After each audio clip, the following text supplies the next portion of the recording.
Today's speaker is Dogra, who recently has a bachelor from NYU, now is working at MIT. We'll talk about symbol, minimal representation of complexity.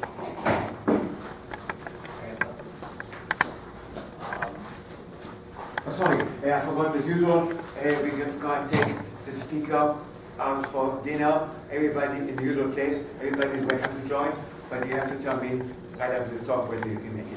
It's 6:45 is the usual place, at least. Thank you. Hello everyone, good evening. First of all, thank you for taking the time to come listen to what I have to say. I am honored to be here. Thank you, Professor Zalburg, for inviting me. I'm Aksh, as I said. Just got my bachelor's from NYU, kind of a dabbler in mathematics. I'm more of a physicist usually. Interestingly, what I'm going to present to you is a result of almost childish games that I've been playing for a while. So it might not be as sophisticated as you guys are usually accustomed to, but I think it will be interesting. And seeing as I found it as a game, I thought it would be best to direct this talk as I discovered everything I'm about to show you guys. So I'll make it as ask as you go kind of talk. Feel free to interrupt me whenever if there's like even a single iota of doubt, any anything that doesn't isn't digestible at the first pass. This is, as I said once again, the methods I'll be using and showing are very it's easily followable for anyone with a background in mathematics. So I really want everyone to get everything I have gotten out of this work, this talks to get through to you guys as well. I am, as I said, just got my bachelor's, so forgive any, not mistakes, but don't forgive mistakes by the way, but any, lack of professionalism in presenting material such as this. This is literally my second time doing this ever. Alright, so the game. If you're playing a game, we'll need some rules. I've kind of put up a summary of those rules up there on this blackboard. I'll keep this blackboard untouched for the rest of the talk. All of this talk can be described in terms that I've introduced there. The golden rule is never introduce more than 3 new things to your audience. Promptly went ahead and destroyed that golden rule. I put up 4, but I hope that adds a little more elucidation of this material to this talk. And a word also to the fact that the great games that you encounter in collegiate life again. The reason I did pursue this work, instead of as a childish game and more as a amateur/professional mathematics topics, was because I found in my college at NYU people who had played the same kind of games and were still playing them while they were in college. So I kind of picked it up from there after I come to the US. Alright, so the talk is about minimal representation of the natural numbers. A lot of the concepts I'll introduce are actually generalized to both sets, much more general sets, and minimal representation itself is kind of something I can generalize more than what I'll be doing in this talk. But everything that this work is going to develop into is kind of based on what I'll show you guys today. So I thought I'd restrict myself for now on just minimal representations of the natural numbers. I hope everyone here knows what the natural numbers are. So the only thing left unexplained is what a minimal representation is. Before I can do that, I have to go somewhere else and tell you what I mean by a symbol library.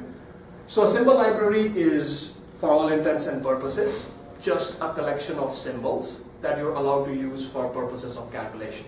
So you could throw in a couple of numbers in there, you could throw in a couple of operations such as multiplication, addition, something, whatever works for you. My favorite symbols, 2 of them, are the number 1 and the hyperoperation successor function, for reasons that will become apparent as we go on this talk. And from this point onwards, we'll kind of assume that 1 and s are, at least 1 and s are in every symbol library that we'll discuss within this talk. Some results will hold true even, without explicitly saying that 1 and s are part of them. But a lot of general results do kind of require at least successor function and some number to be in there. So we'll just assume, unless I otherwise tell you guys, that they are not. Alright, so time for definitions. Symbol library, collection of symbols you are allowed to use for purposes of computation. Minimal representation of a number. It's the shortest possible string within a symbol library that can represent that number. So if I've got, like, let's say 1 and s, and I wanted to write n down, actually the only way, but also the shortest possible way of doing that would be taking n minus 1 successor operations and applying them iteratively on 1, right? So the minimal representation of n under 1s simply becomes s1, where you use n minus 1, right? I put up some examples actually corresponding to their symbol libraries and their of minimal representation so that you guys can go back in case the thread of the talk is lost somewhere. The complexity of a number under a symbol library is simply the length of the string that corresponds to that number. So for example, I just picked 12 as my first example. And under 1 and s, you needed 11 successor symbols and one natural number 1 to make 12. So the complexity of 12 under that set becomes 12. You seem to have 12 s's in that. You've got 11 in the bracket, and then there's one more. So that's a 1. I'm sorry if it's not clear. So this is 11 successor symbols, and this is a 1. Yeah, but there's an S1 with. Sorry? So 11S and then where S1. the end of your bracket is Oh, sorry, I guess. Sure, sorry, yeah. Thanks for catching that. So yeah, no, it is 11 successor symbols. So yeah, corresponding to each one of those symbol sets, I've kind of constructed the examples. So the second symbol library has multiplication in it. Very powerful, gets you access to natural numbers much more faster. So under that set, the minimal representation is actually times 3, 4. And then the complexity, of course, becomes 8. So the more powerful symbols you add, the better you can reduce the complexity. And then the last one is kind of a very recent case that I've added to my study, but I wanted to include it because it allowed me to prove a couple of very interesting facts that would usually be in the domain of number theory. So I'm going to hopefully also talk about that one. That symbol library is 1s multiplication and all the primes, like starting from 2. So the 2 to, So it's kind of an infinite symbol library. I'm still battling with the, implications of what having an infinite symbol library means. But for the purposes of this talk, we'll just say, oh, okay, it's all right to have a union like that. Could you explain how 12 has complexity 8? So the best way to, or the shortest possible way of writing 12 under 1s in multiplication. So like the shortest arrangement of these symbols that can produce 12 is times 3, 4. Like there's no shorter, like if I did times 6, 2, that would be longer. If I did just SSS 12, that would be longer. So the minimal, or at least one minimal representation of 12 in that symbol library is times 3, 4. And then you simply count the length of that string. That string has 8 characters. So the complexity of 12 is said to be 8 under that symbol library. So you're counting those vertical bars on the second line of your blackboard there? The vertical bars? So it's 1. Yes, I'm counting every symbol that is used from the library. So like, this is, once again, there are people, most notably Harry Altman, who did his PhD at University of Michigan, whose notion of complexity uses, instead of like, he doesn't put every symbol equivalently, he focuses only just on the number of ones used. But how do you know where the string, you have to break it up into two parts. So Three the one, times more. the one is the end, like it gives you the end point for each component of a string. So it's reverse Polish notation.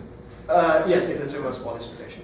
So yeah, anytime you see a 1, you know that a chunk of some meaningful number has ended. Oh, sorry, some meaningful number has been put in there. And that's actually 11. Yeah. I need to better my Blackboard work. So that's corresponding to that, that infinite symbol library I constructed of infinite, that contains those 3 symbols and all prime numbers. So you simply succeed 11 to get to 12 under that library. I know it's more tricky than the rest of them, also more tricky, but as I said, it allows me to do certain interesting things. So for now, So you snuck in the primes. I did suck in the primes. That's the P. Yeah, that's the. Maybe I should be much better on this. But since 11 is a prime, you could just I could just. one step, right? Yeah, and that's why the complexity under that set is just to succeed 11. Yeah, you're at 12. Alright, so that's complexity. Once again, please, once you've gotten these 4 things, everything in the talk is, just a combination of these concepts following each other. So please let me know if something is unclear, right? And then lastly is the ugly number.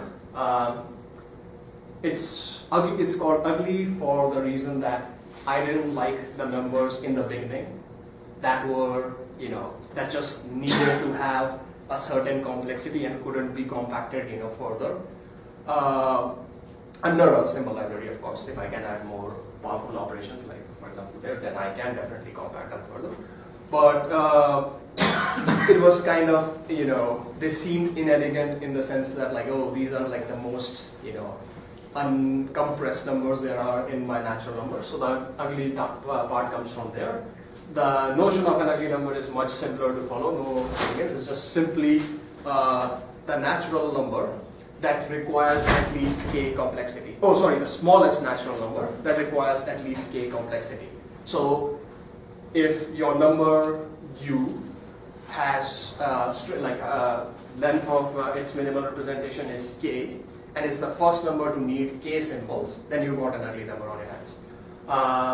Once again, they wildly differ depending upon the operations that you're using. Under 1s, every number is an ugly number because every number needs its own number of symbols to make itself.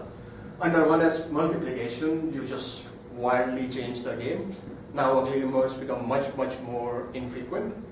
Also, as you guys might guess, also the primes kinda get involved, not exactly, but kinda, so we'll touch on that too. Under 1s multiplication and prime, that's where the real magic starts to happen. Because suddenly you got this infinite, set populating the natural numbers. The prime number theorem tells us just heuristically, at least, that there's n by log n of them. So literally every time you take a few steps, you're encountering a prime number. So it becomes really hard to take steps without to construct higher complexity numbers. But I'll also show how we can do that and what that tells us about the natural numbers themselves later on. The computer science people spend a lot of time on this, as you know, right? Yes. What's the most efficient way to compute a power, for instance? Yeah, I'll actually have a result if I get to that. That'll show how certain how exponents of prime numbers themselves are kind of distributed with relation to each other. So, for example, 2 to the power a and 3 to the power c. As you go higher, how are these powers getting closer or further from each other as you go further and further on? But we'll get to that when we get to that. Alright, so I've shown you I've kind of defined the rules of the game. The game itself is also, shown. So the questions become what comes out of this game, what interesting facts can be gleaned out of it. Just what kind of a lonely childhood this guy had that he was playing such games. So let's start with the most simple questions you can ask of, from this game. The first one is, of course, given a symbol library, what are bounds on complexity, for example? So any symbol library that would have 1 and s would just simply at least have lower than linear complexity, right? Because you would just like easily write SSSS1 until you got there. You could ask, what are there like properties that are just always applicable to these sets irrespective of what symbols you have put in them? The answer is yes. I'll show some of those properties too. I'll start off with a very simple, I mean, I guess it's a proof, but it's like instructive in a way. That's like also very intuitive. So instead of looking at first at the library and then the natural numbers, let's kind of reverse our viewpoint a little bit. Let's say you've got k symbols at hand, right? And you've got some library, symbol library O. And you ask me what's the largest possible number with k complexity under that library O. So the first question definitely depends on what your library is. If you had multiplication versus if you didn't have it, the answer changes by a huge amount. Another question you could ask is, what is the complexity of the largest number with that can be made from k symbols? Which is kind of just intuitively you know it has to be k, because if it wasn't k, if it was any smaller, it can't be bigger, because of course it was made from k symbols. If it was any smaller, then you could just use your library to like make a bigger number from that smaller complexity, and you would kind of defeat the whole point of this definition. So this is one fact that I'll just like apply in general. Another one is, and I'm sure another one is regarding if there is like some sort of complexity bound on just like all sets, given the fact that we are constructing our natural numbers in this way of like putting things in blocks, right? Because that's what we're doing. If you give me k symbols, I'm kind of, I have a limit on how many different things I could make out of them. Some of those things wouldn't even make sense from a computational standpoint. So of course, like if you had if you were given k symbols to play with, you could have, minimal representations of length 1, minimal representations of length 2, of 3, or all the way to k. And if the order of your operational library was A, each of these have, 1 plus A plus A squared plus A cubed, A to the power k possible, just this is the max limit of symbols, unique things they could make, even if some of them didn't make sense. So we are kind of already limited by this, summation on how far we can get by just using k symbols. So if you just like, go through just normal, series sum, you'll find that your upper bound on complexity always ends up being larger than log n by log of the order of your operational sets for some n. At the end, at some n, you'll pass this bound, and from there on, you can't. There's a much more rigorous proof in my paper, but this heuristic argument kind of provides you why you should at least expect log complexity as time goes on, right? And of course, I didn't tell you guys what symbols were in operational library. I didn't tell you guys anything except how we were writing things. So this is a property that will hold true just forever. You could ask, I introduced the ugly numbers to you guys, so you must be wondering, there's a reason I did them. And you could ask, are there like any interesting properties on ugly numbers? And the answer is yes, there are. Turns out, as long as you have the successor function in your symbol library, your ugly numbers are always going to be ordered. What I mean by that is simply ui will always be smaller than uj if I is smaller than j.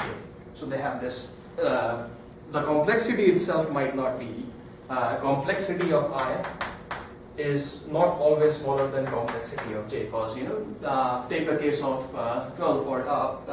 16 for example, or actually sorry 15, that's a much better example, under 1s multiplication. So 15, the fastest way seems to be 3 times 5, which is actually correct, we have checked that. That is 9 complexity. 14 on the other hand, which is smaller than 15, has a little bit of a higher complexity because there is no other way of getting to it except from either 13 or just as a 7 times 2 multiplication.